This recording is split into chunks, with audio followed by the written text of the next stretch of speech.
Okay, next point about reflection. If the plane mirror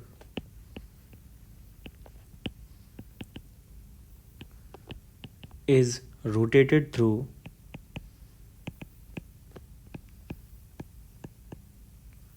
an angle theta, the reflected ray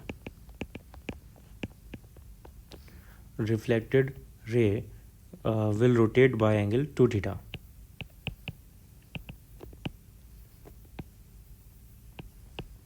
Two theta. 14. If object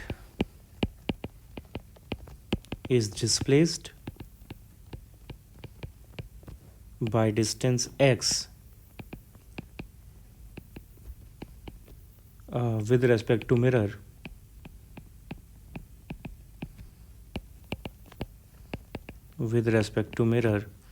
the image will also be displaced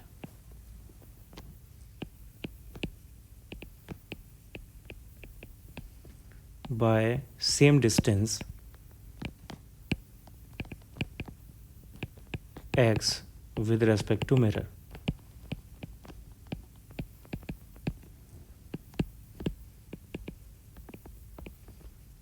But the displacement with respect to object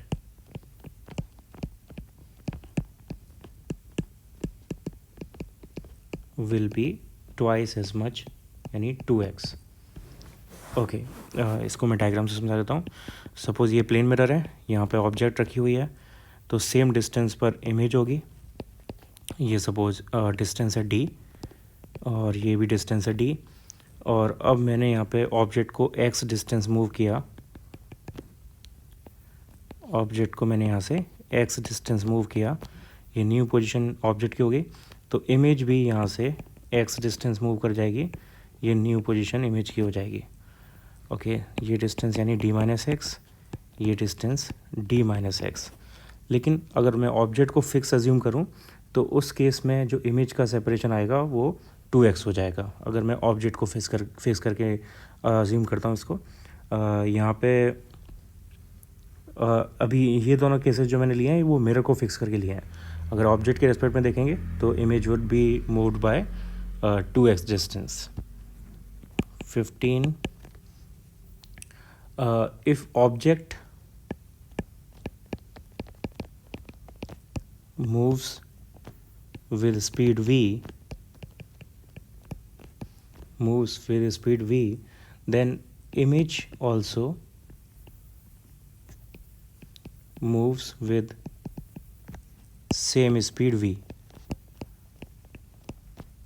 with respect to mirror. But again, with respect to object,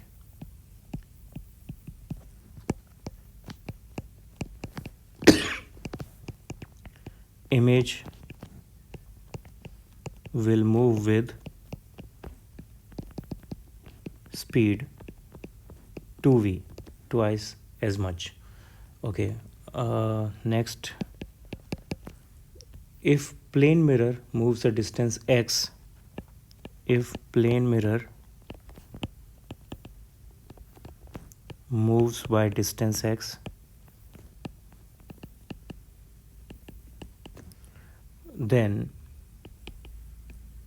image will move by distance 2x, by distance 2x. 17. If plane mirror moves with a speed v, then image will move with a speed 2v, with a speed 2v. Okay, next. if plane mirror is rotated in its own plane, the incident ray and reflected ray remain at same position. अगर mirror को move कराते हैं तो उससे incident ray और reflected ray की position में कोई फ़र्क नहीं पड़ेगा, वो सेम रहेगी. Next, minimum size of plane mirror required to see full image is half the height of the observer. Minimum size of mirror required to see the full image of an object is half the height of the object. Okay, इसको रे diagram से समझते हैं. Suppose this is a person और ये अपनी full height देखना चाहता है. ये इसका हेड पोर्शन है ए, ये इसका बॉटम पोर्शन बी, और ये आई पोर्शन ई, और यहाँ पे मिरर है और इन्हें इसे अपनी फुल हाइट देखनी है. तो यहाँ पर इसे अपनी हेड से लेके बॉटम तक पूरा हाइट देखनी है. तो एक रे हम हेड से अज्यूम करेंगे जाती हुई और एक रे को हम बॉटम से अज्यूम करेंगे. तो जो हेड से रे जाएगी, it will fall on the mirror like this.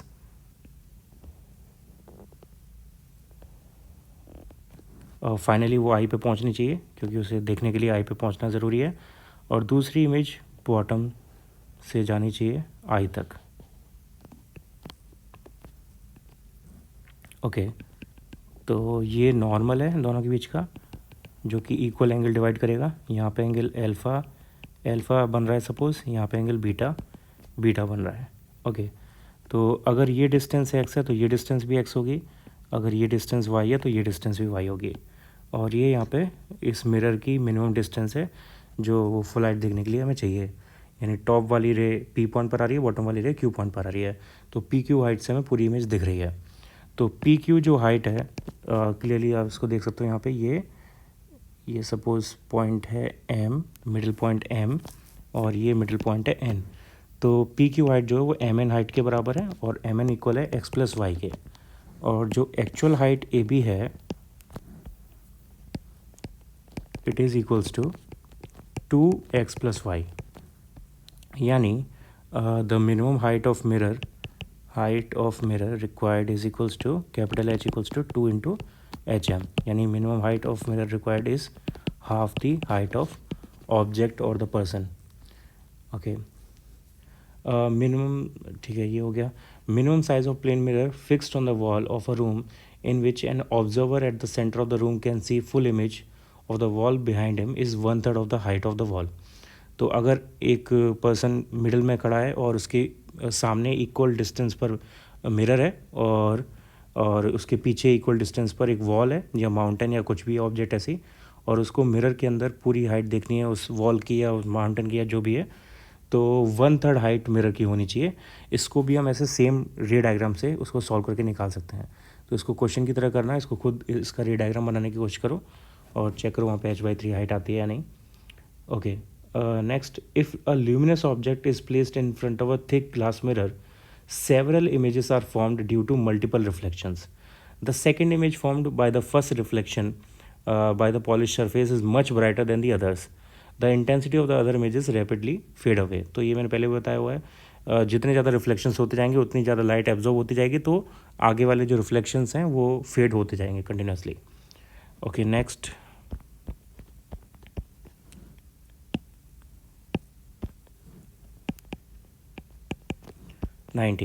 number of images formed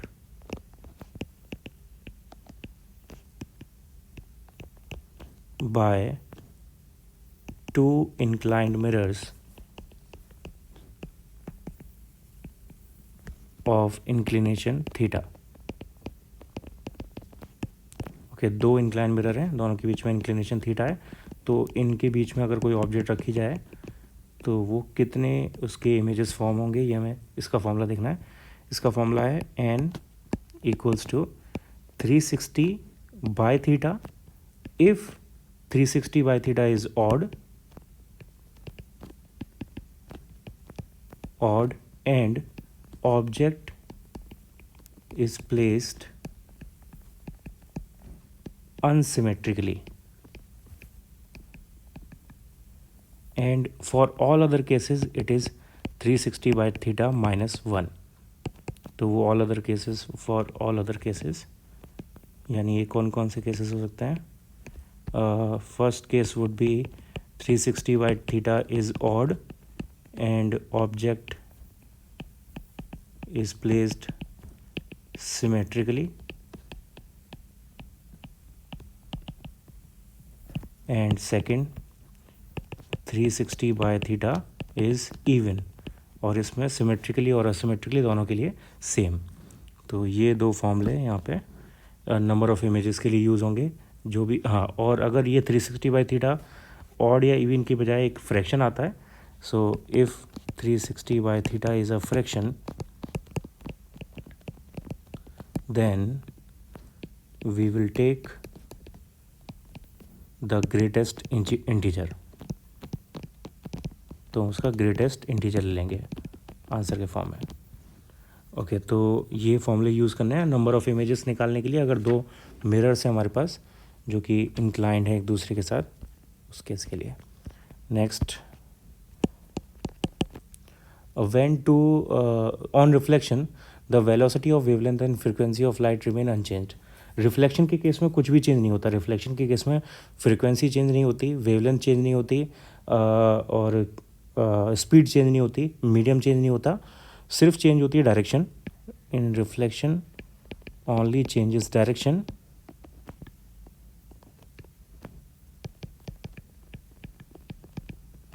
of light रे एंड नॉट फ्रीक्वेंसी, वेवलेंथ और स्पीड. इसके अलावा फेस चेंज हो सकता है. If surface, reflecting surface is soft, तो फेस चेंज भी कुछ नहीं होगा. फेस चेंज 0 लाइट के लिए. And if surface is hard, तो फेस चेंज 180 डिग्री होगा. तो एक फेस चेंज हो सकता है अगर हार्ड सरफेस है तो, अदरवाइज और कुछ चेंज नहीं होगा. Okay, next, the rays of light converge to real image and diverge to form virtual image. Already पता है, मैं कन्वर्जिंग रेज रियल इमेज बनाती हैं और डाइवर्जिंग रेज वर्चुअल इमेज बनाती हैं. Next, one can see the image of an object in a plane mirror only if the line joining the image and the eye of the observer cuts the reflective surface. तो image तभी दिखेगी reflective surface में जब light reflect होके आई तक आए, जो भी ऑब्जर्वर है उसकी आई तक आए, तभी हमें लाइट वहाँ पे हमें इमेज वहाँ पे दिखाई देगी. Non luminous objects become visible due to irregular और डिफ्यूज रिफ्लेक्शन. तो ये मैंने पहले बताया था, रिफ्लेक्शन दो टाइप के होते हैं. एक तो होता है रेगुलर रिफ्लेक्शन, एक होता है इरेगुलर रिफ्लेक्शन. इरेगुलर रिफ्लेक्शन का एक और नाम है डिफ्यूज्ड रिफ्लेक्शन. तो इनको पता लगाने का बहुत सिंपल सा तरीका है. अगर आपको खुद का रिफ्लेक्शन सरफेस पे दिखाई दे रहा है तो वो रेगुलर रिफ्लेक्शन है, वो स्मूथ सरफेस की वजह से होता है. और अगर आपको रिफ्लेक्शन अपना नहीं दिखाई दे रहा, ऑब्जेक्ट दिखाई दे रही है, देन इट इज़ डिफ्यूज्ड और इरेगुलर रिफ्लेक्शन. तो वो क्लियरली हम वहाँ से देख सकते हैं. Next, last point about plane mirror is, plane mirror inversion करते हैं इमेज का, और वो इन्वर्जन जो मिरर है उसके परपेंडिकुलर एक्सिस में होता है. So if mirror is in xy plane, then mirror invert the image in z direction. तो जो परपेंडिकुलर डायरेक्शन होती है उसमें जो मिरर है इमेज को इन्वर्ट कर देता है. सो फॉर एग्जांपल ये मिरर है और इसके ऊपर ऐसे ऑब्जेक्ट अगर रखी हुई है तो इसको ये परपेंडिकुलरली इन्वर्ट करके इसकी इमेज ऐसे बनाएगा. लेकिन इसके बारे में एक इंटरेस्टिंग चीज़, जब आप कोई रिटन चीज़, सपोज आपने कोई टी शर्ट पहनी हुई है और टी शर्ट पे कुछ लिखा हुआ है, रिटन कुछ लिखा हुआ है इस पर, जो आप शीशे में देखते हो, मिरर में देखते हो, तो वो जो लिखा हुआ पोर्शन है वो उल्टा दिखाई देता है. यानी इसका मतलब है कि जो मिरर है वो उसको हॉरिजॉन्टली फ्लिप कर रहा है, हॉरिजॉन्टली इन्वर्ट कर रहा है. तो और मैंने यहाँ पर बताया कि सिर्फ जेड डायरेक्शन में इन्वर्जन होता है, यानी परपेंडिकुलर डायरेक्शन में इन्वर्जन होता है. हॉरिजॉन्टल डायरेक्शन का मतलब क्या हुआ, अगर ये एक्स वाई है तो या तो एक्स एक्सिस या वाई एक्सिस यहाँ पे हॉरिजॉन्टल होगी. एक्स और वाई में से एक हॉरिजॉन्टल होगी, एक वर्टिकल होगी. लेकिन यहाँ पे ना तो इन्वर्जन एक्स में हो रहा है ना वाई में हो रहा है. तो फिर उस केस में अगर आपने टी शर्ट पहनी हुई है, टी शर्ट का जो लिखा हुआ पोर्शन है वो मिरर में उल्टा दिखाई दे रहा है, तो वो इन्वर्जन कैसे आ रहा है, वो इन्वर्जन को कैसे हम एक्सप्लेन करेंगे, और वो यहाँ पे जब मैंने बोला है कि वो इन्वर्जन नहीं हो रहा तो वहाँ पे हमें क्यों दिखाई दे रहा है, इसके बारे में पढ़ना, सोचना क्या आंसर होना चाहिए इसका। ओके, तो ये इंपॉर्टेंट पॉइंट्स थे प्लेन मिरर के बारे में और स्फेरिकल मिरर्स के बारे में। इसमें से काफ़ी सारे न्यूमेरिकल वाले टॉपिक भी हैं, उन पर क्वेश्चंस बन सकते हैं, तो जो न्यूमेरिकल के फॉर्मूले आए हैं उनको अलग से नोट ज़रूर कर लेना। ओके, कुछ क्वेश्चंस ट्राई करते हैं इन टॉपिक्स पर। क्वेश्चन नंबर 1,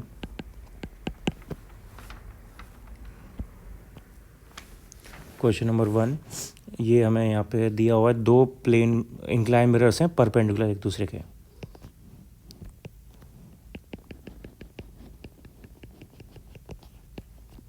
परपेंडिकुलर, इनमें अगर रिफ्लेक्शन होता है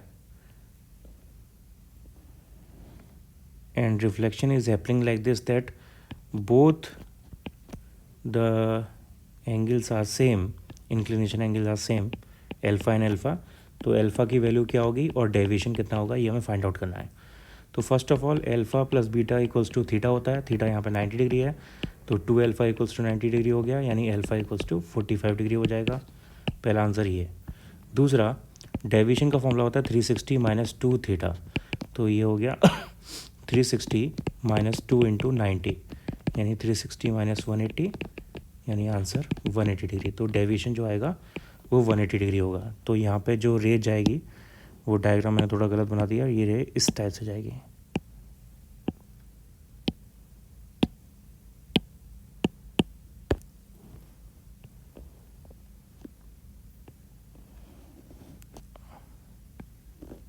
ये ऐसे इनका डेविएशन होगा।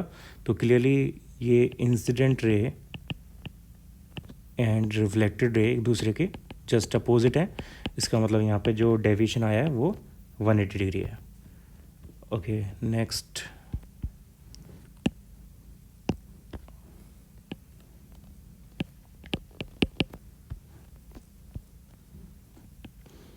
ये दो हमें इंक्लाइन मिरर्स दिए हुए हैं और इंक्लिनेशन है इसका 60 डिग्री, और यहाँ पर एक इंसिडेंट रे गिरती है जिसका ये मिरर के साथ एंगल बनता है 60 डिग्री।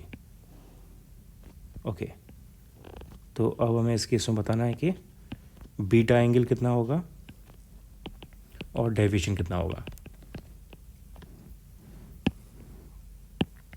ओके, तो deviation is very easy, 360 minus 2 theta, यानी 360 माइनस 2 इंटू 60, यानी 360 माइनस 120, आंसर आ गया 240 डिग्रीज। ये पहला आंसर हो गया।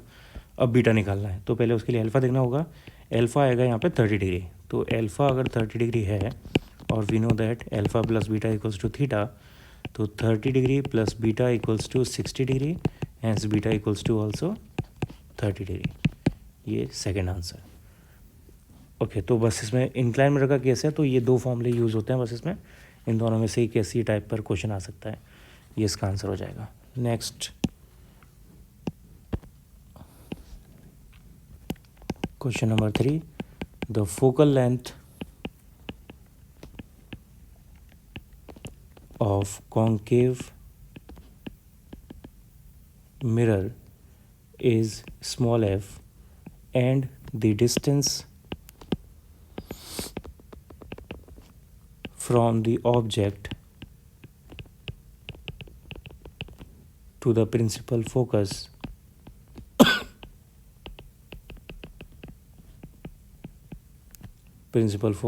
is x, full stop. Find the ratio of size of image to size of object, यानी magnification we have to find out. Okay, तो हमें यहाँ पे ये दिया हुआ है दैट जो ऑब्जेक्ट है वो x डिस्टेंस पर है फोकस से, यानी u की वैल्यू हो गई negative f plus x. u की वैल्यू हमेशा नेगेटिव में लेनी होती है, और फोकस हमें दिया हुआ है f, फोकस कॉन्केव मिरर का नेगेटिव होता है, तो इसको माइनस f लेना होगा। ओके, और मैग्नीफिकेशन का फॉर्मूला f और u के टर्म में होता है f upon f minus u, तो ये minus f divide by minus f, और ये minus minus plus f plus x cancel out, ये आ गया minus f upon x. Okay, f upon f minus u, no ये एक्स माइनस का आएगा यहाँ पे, तो माइनस 2 बार आएगा, तो एम की value F upon X, answer. Plus में। Okay, question number 4, find the position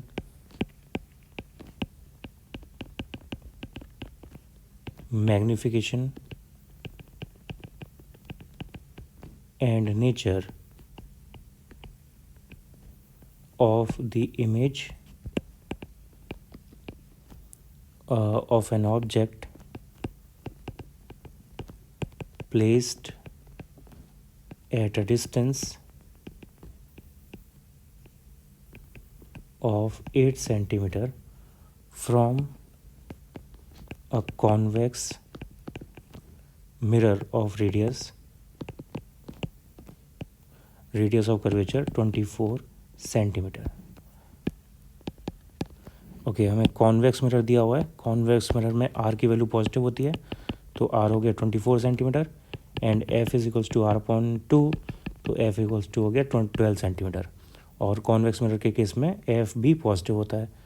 okay, इसके अलावा हमें दिया हुआ है ऑब्जेक्ट की डिस्टेंस है 8 सेंटीमीटर। ऑब्जेक्ट की डिस्टेंस इज ऑलवेज नेगेटिव, यानी u इक्वल्स टू -8 सेंटीमीटर। हमें इमेज के बारे में सारी चीज़ें निकालनी है, तो पहले फॉर्मूला लगेगा 1/f equals to 1/v plus 1/u, mirror formula. यहाँ से 1/f equals to 1/f minus 1/u, so v equals to हो जाएगा f(u) upon u minus f। तो f की वैल्यू थी 12, u की वैल्यू थी -8 डिवाइड बाय -8 माइनस 12, तो v इक्वल्स टू आ गया -12 इंटू 8 डिवाइड बाय -20।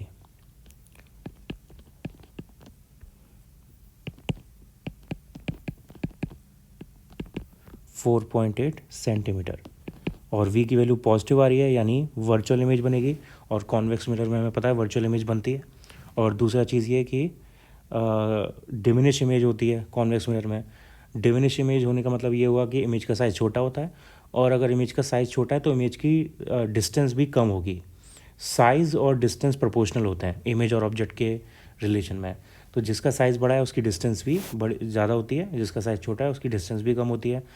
तो we already know that convex mirror में ऑब्जेक्ट वर्चुअल होती है और इमेज वर्चुअल होती है और डिमिनिश होती है, यानी छोटी होती है।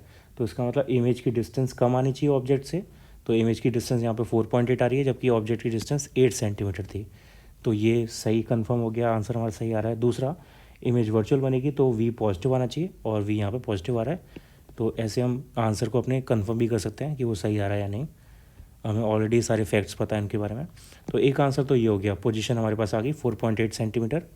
उसके बाद हमें निकालना था मैग्नीफिकेशन।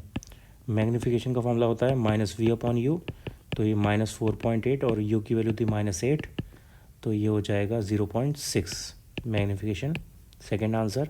तीसरा, नेचर पूछा था, nature is virtual and erect.